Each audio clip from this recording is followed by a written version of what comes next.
తెలంగాణలోని కాంగ్రెస్ ప్రభుత్వాన్ని బీఆర్ఎస్ ఎమ్మెల్యేలే కాపాడుతున్నారా? ప్రభుత్వం కూలిపోతుందని ఓ పక్క బీఆర్ఎస్ అగ్రనేతలు అంటుంటే అందుకు భిన్నంగా గులాబీ పార్టీ నాయకులు వ్యవహరిస్తున్నారా? అవుననే అంటున్నారు సీఎం రేవంత్ రెడ్డి.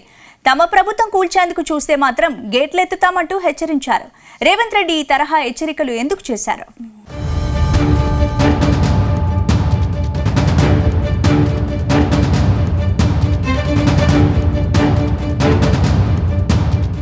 తెలంగాణలో రాజకీయాలు రంజుగా మారుతున్నాయి. సార్వత్రిక ఎన్నికలకు ముందు నేతల మధ్య మాటలు మంటలు పుట్టిస్తున్నాయి. ప్రభుత్వం కూలిపోతోందని గులాబీ పార్టీ నేతలు అంటుంటే కూలిస్తే చూస్తూ ఊరుకోబోమంటూ సీఎం రేవంత్ రెడ్డి హెచ్చరిస్తున్నారు. ఈ క్రమంలో రేవంత్ రెడ్డి సంచలన వ్యాఖ్యలు చేశారు. అటు లోక్సభ ఎన్నికల నేపథ్యంలో బీఆర్ఎస్ ను అడుగడుగునా ముఖ్యమంత్రి టార్గెట్ చేస్తున్నారు.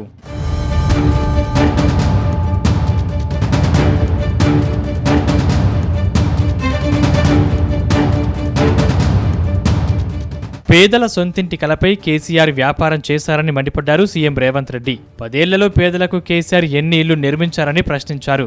ప్రజలు మొదటి నుంచి కేసీఆర్ ను నమ్మలేదని సీఎం అభిప్రాయపడ్డారు. భద్రాచలంలో ఇందిరమ్మ ఇళ్ల పథకాన్ని ప్రారంభించారు.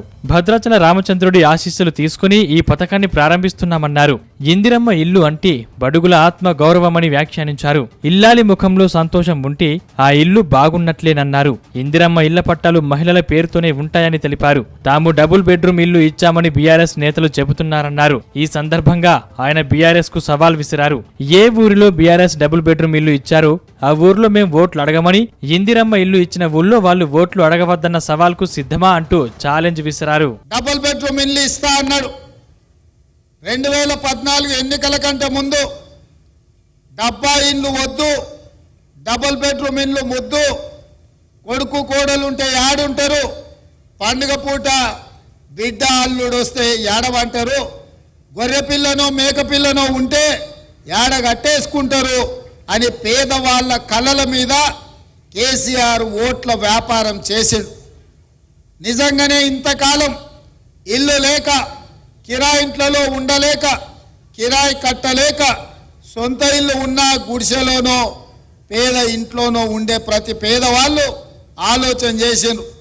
అయ్యో కేసీఆర్ సార్ ఏదో చెప్తున్నాడు, నిజంగానే మనకి ఇల్లు ఇస్తే పండుగ పూట కొడుకు కోడలు కానీ బిడ్డ అల్లుడితోని సంతోషంగా గడపొచ్చని.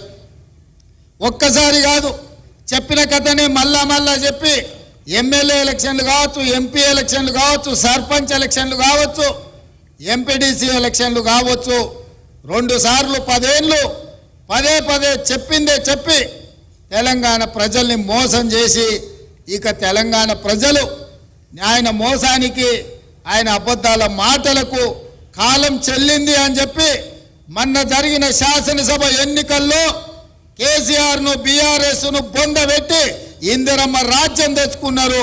అందుకే ఈరోజు ఇచ్చిన మాట నిలబెట్టుకోవడానికి ఇంత బ్రహ్మాండమైన కార్యక్రమం ఇవాళ ఖమ్మం జిల్లాలో భద్రాద్రి రామచంద్రుడి ఆశీర్వాదంతో ప్రారంభించుకున్నాం. ప్రభుత్వం కూలిపోవడంపైన సీఎం రేవంత్ రెడ్డి వీలు చిక్కినప్పుడల్లా ప్రస్తావిస్తున్నారు. అటు బీఆర్ఎస్ ను ఇటు బీజేపీని ఏకిపారేస్తున్నారు.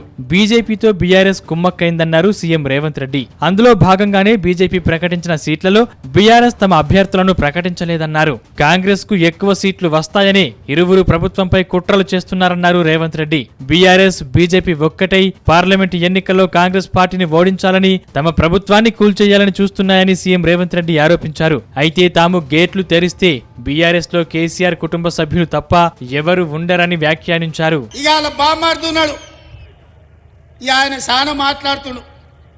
ఆ పేడమూతి బోడలింగానికి నేను చెప్పదలుచుకున్నా, అరే సన్నాసి, మీ ఇద్దరిని బిల్లారంగా అన్నాం.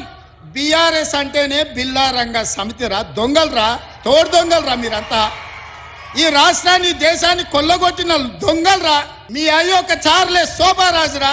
ఈ రాష్ట్రాన్ని దేశాన్ని అంతర్జాతీయ స్థాయిలో పరువు తీసి కాళేశ్వరాన్ని కూలగొట్టి మేడిగడ్డ మేడిపండై అన్నారం ఇవాళ పగిలిపోయి సుందిళ్ళ సంకనాకడానికి పోయిందిరా. మీ పాపాల పన్నెమే. ఇట్లాంటి పాపాలు చేసి ఇలా రాజీవ్ సాగర్, ఇందిరాసాగర్ ప్రాజెక్టులు మనం కడితే సీతారామ ప్రాజెక్టు, భక్తరామదాసు ప్రాజెక్టు అని పేర్లు మార్చి 1000 కోట్లు కొల్లగొట్టి ఖమ్మం జిల్లాకి ఇవాళ తాగడానికి నీళ్లు లేని పరిస్థితులు కల్పించిన దరిద్రులారా, మీరొచ్చి మా గురించి మాట్లాడే బీఆర్ఎస్ బీజేపీ కుమ్ముక్కైంది. ఇవాళ వాళ్ళిద్దరు ఒక్కటై కాంగ్రెస్ను ఓడించాలని కుట్రలు చేస్తారు. బీజేపీ వాళ్ళు 9 సీట్లు ప్రకటించారు. బీఆర్ఎస్ వాళ్ళు ఆ సీట్లలో అభ్యర్థులను ఎవరిని ప్రకటిస్తలేరు. ఎందుకంటే వాళ్ళు పోయి ప్రచారం చేసుకోవాలి. ఎందుకే నామనాగేశ్వరరావు టికెట్ ఇవ్వవా? ఖమ్మం జిల్లాలో ఎందుకు ప్రకటించలేదు? ఎందుకు ప్రకటించలే? నీ పార్టీ దిక్కు లేదా? ఈ పక్కలే మహబూబాబాదుల మాలోతు కవిత గారు మీ సిట్టింగ్ ఎంపీ కదా, ఆమె టికెట్ ఇవ్వవా? ఆమెను ఎందుకు ప్రకటించలే?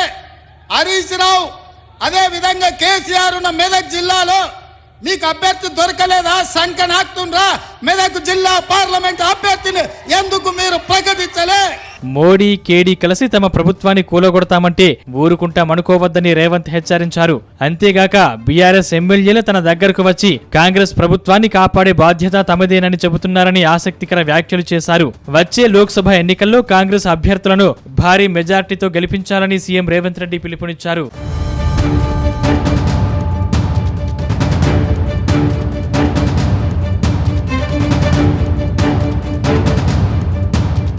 ప్రభుత్వాన్ని కూల్చేందుకు కుట్రలు జరుగుతున్నాయంటూ సీఎం రేవంత్ రెడ్డి పదే పదే చెబుతుండడం తెలంగాణ రాజకీయాలను హీటెక్కిస్తోంది. ఇందుకోసం బీజేపీ బీఆర్ఎస్ కూలుస్తున్నాయని ఆయన ఆరోపిస్తున్నారు.